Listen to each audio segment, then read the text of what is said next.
Hey guys, what's up with y'all? Niraj this side, bringing you a new video. In any sport, the World Championship or the World Cup is the most premier event. It's the most exciting and the most watched event as well. And in chess, it's no different. We have a rich history when we talk about World Championships and World Championship matches, from our first World Champion William Steinitz to our current World Champion Magnus Carlsen.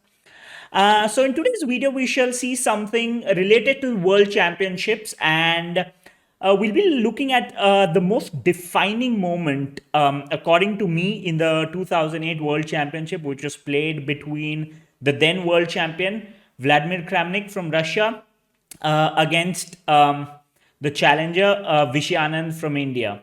So let's get started. And if you're not subscribed to our channel, please hit the subscribe button.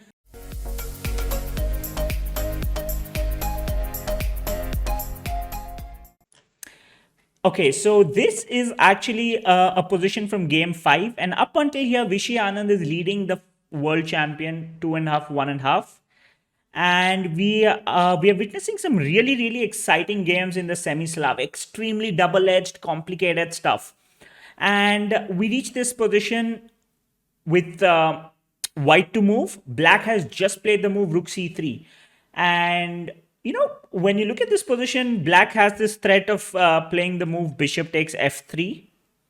And white has to deal with it.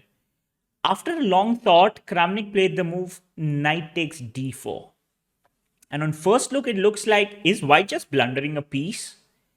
But then when you look deeper into the position, you realize that if black plays the move queen takes d4, white actually has extremely strong move rook d1. And it looks like, I think, it definitely looks like black has got himself into some trouble. Rook takes d7 is just around the corner.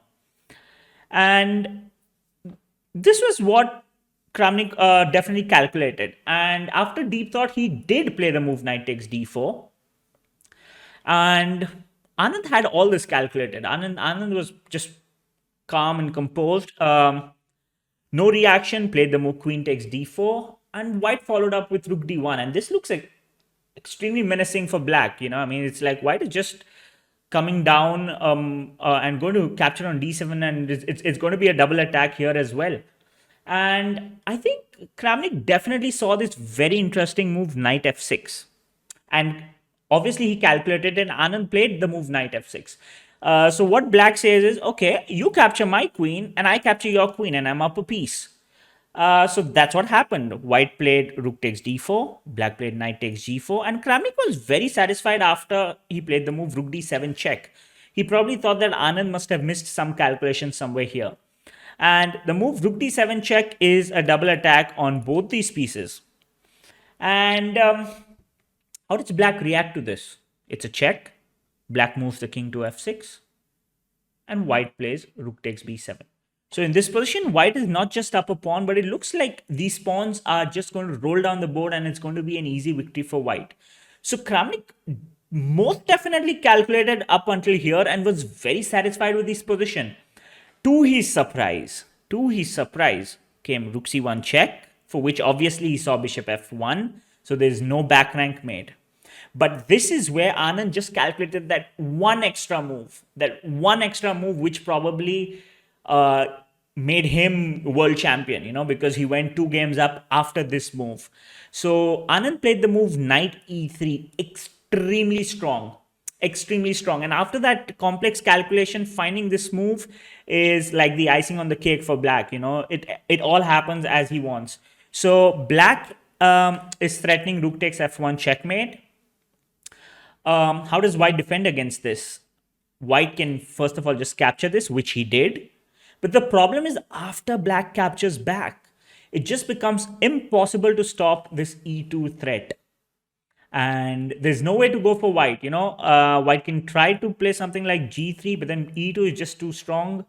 And black is just promoting here. So on f takes e3, Kramnik resigned. So on f takes e3, white could have tried one last effort with the move rook c7.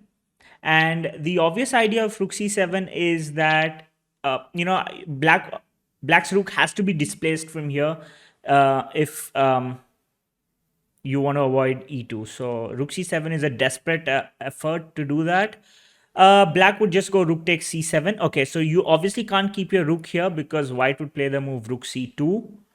And obviously white is winning now, white prevents e2. So black will capture rook takes c7. And the problem here is white just can't go b5 because black goes back with rook c1. And if even if you try pushing your pawns, black just has e2 again. So when black captures white's rook, immediately white would have to react with something like g3.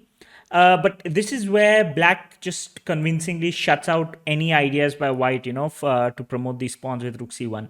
So again, the idea is e2 forcing king g2, and then there's rook c2 check.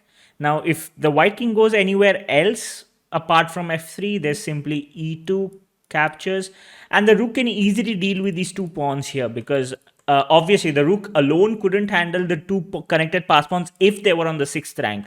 But fortunately for black, they are not. So in this position, if white plays something like king f3, there's rook f2 check, and black is still up a rook.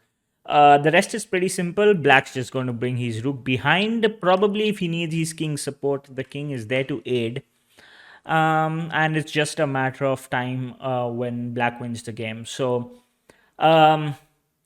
because of this variation, obviously Kramnik was just psychologically beaten here and he threw in the towel. He resigned this game and he went on to actually lose the world championship. Anand was crowned the new world champion with a +2 score. And this was a huge psychological blow for Kramnik, because after this game, he's down 2 points. Anand was leading 3.5, 1.5.